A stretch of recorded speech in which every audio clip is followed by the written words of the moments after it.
Greetings, my name is T-Man and welcome to After Dark. So, growing up, there was a few things that happened to me that I still can't really explain to this day. They weren't dramatic horror movie moments. Most of them were quiet, small things that happened late at night when the house was still and everyone was asleep. Maybe they were just tricks of the mind, maybe it was my imagination running wild as a kid. But the strange part is, some of these things happened more than once. Most of them still don't sit right with me every time I think back on them. So here, these are 3 stories from my childhood that I've never really been able to explain. Story number 1, the night something followed me home. I was about 12 years old when this happened. Back then, the neighborhood where we lived was still being developed. Many houses were still under construction, and there were only a handful of streetlights along the road. At night, the streets became very dark. One evening, around 9 p.m., we were hanging out at a friend's house. But one of my friends wanted to go home, so I decided to walk him home after we'd been hanging out at this other friend's house. So his house was only around the corner from mine, but he didn't want to walk home alone because he was scared of ghosts. I laughed it off and tried to act brave, since I was a kid. So jokingly, I shouted into the empty street, "I'm not scared. I challenge you, ghosts." Out loud, though.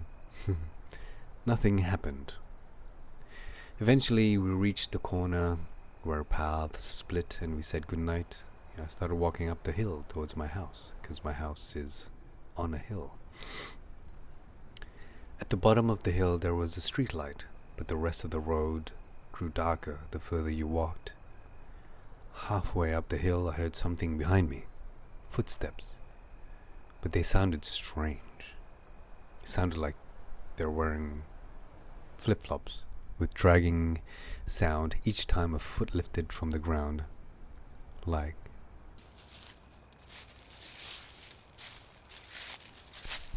So I stopped walking, and the footsteps kept on going. I turned round and looked down the road. No one was there. The street behind me was empty, so I kept walking, and the steps kept coming closer and closer. Goosebumps ran down my arm and I tried not to panic, but I kept walking faster towards my house. So when I finally reached the gate, I stepped inside and turned round towards the darkness and shouted, "Show yourself!" Then I shut the gate, and right after I closed it, the footsteps suddenly sped up. So I started walking fast towards the gate. There was still about 100 meters between the gate and my front door. I ran like no tomorrow the rest of the way home. My mum asked me why I looked so pale, and I told her what happened. After dinner, though, I did something pretty stupid. I went back out to meet my friend again. Not the same friend that I dropped off at the friend's house, that you know what I mean. And instead of taking the longer road with streetlights, I took a shortcut that cut the walking time in half. The problem was that there was no street light at all on that road, on that shortcut. And around midnight, when I started walking through it, it was a full moon, That's why I made the decision to walk through there, because I called my friend to meet me, to come pick me up, but I got too impatient. So, walking through this shortcut, tall trees was covering most of the roads, blocking the moonlight, and it felt really empty and very quiet because there's no wind. And halfway through the shortcut, I heard the same footsteps again, right behind me. But this time, I didn't turn around. I was too scared, so I kept walking the same pace, wasn't going fast, or because it's just really dark to see. You're very dim. I didn't want to just eventually drift off from the shortcut. And the sound followed me the entire way through that road. And I was getting goosebumps like no tomorrow. It goes up and down, up and down. When I finally reached the end of the shortcut, there was 2 turns before the main street. At the second turn, there was a street light. And standing under it were my friends, who had finally came to pick me up. And the moment I stepped into the light, the footsteps stopped completely. And I told my friends all about this footsteps, like they obviously believed me. So I stayed at their place that night because I was too scared to walk home again. And since then I've learned one thing. Maybe it's not a good idea to challenge something you can't see. Story number 2. The living room chair. So when I was younger, our living room had a few leather sofas, the kind that make that creaking sound when you sit or someone sit down on it or shift their weight. There was a single chair and a bigger sofa that could sit 3 or 4 people. The single chair was mostly, my grandma. She used to come and visit, and that would be her special chair. I wouldn't call it special, but it's the chair that she would usually sit on. One night I stayed up late watching TV in the living room. Everyone else had gone to bed. Eventually I turned off the TV, brushed my teeth, and went to my room, which was right next to the living room. My room sat in the middle of the house, so when the lights were off, it became completely dark. Not even a street light or a moonlight or even the daytime would reach any sort of light into that room. So it's very dark. I laid down and started drifting off to sleep. Then suddenly, someone whispered right into my ear. "Hey." I immediately shot up in bed and started feeling around the wall for the light switch. Eventually, in the darkness, I could feel the warmth of that whisper near my ear. When I finally turned the lights on, I heard something from the living room. The TV had turned on by itself. But it wasn't playing a show, because all the shows had ended, so it was just white noise. You remember? The static sound, white noise, it was just filling the room. As I walked towards the door, I heard another sound. The leather chair in the living room. It sounded like someone's just sat on it, and then started to shift their weight. As I slowly opened the door and looked into the living room, no one was there. The TV was glowing with static. And I walked over and turned it off. Then I looked at that leather chair, the one my grandma always sat in when she visited. But she had passed away not long before that night.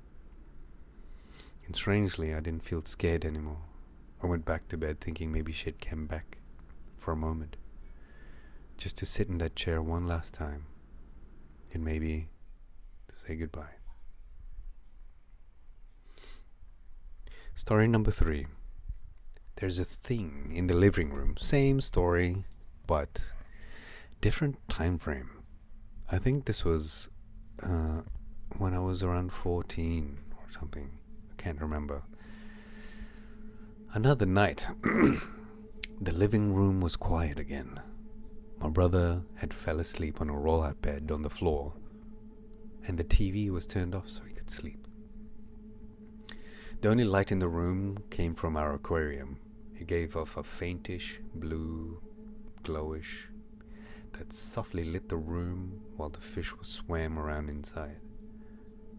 Again, it was some time past midnight, and I was sitting nearby, writing in my journal. I always liked writing late at night when everyone was asleep. The sound of my pen on paper, and the quiet hum of the aquarium filter.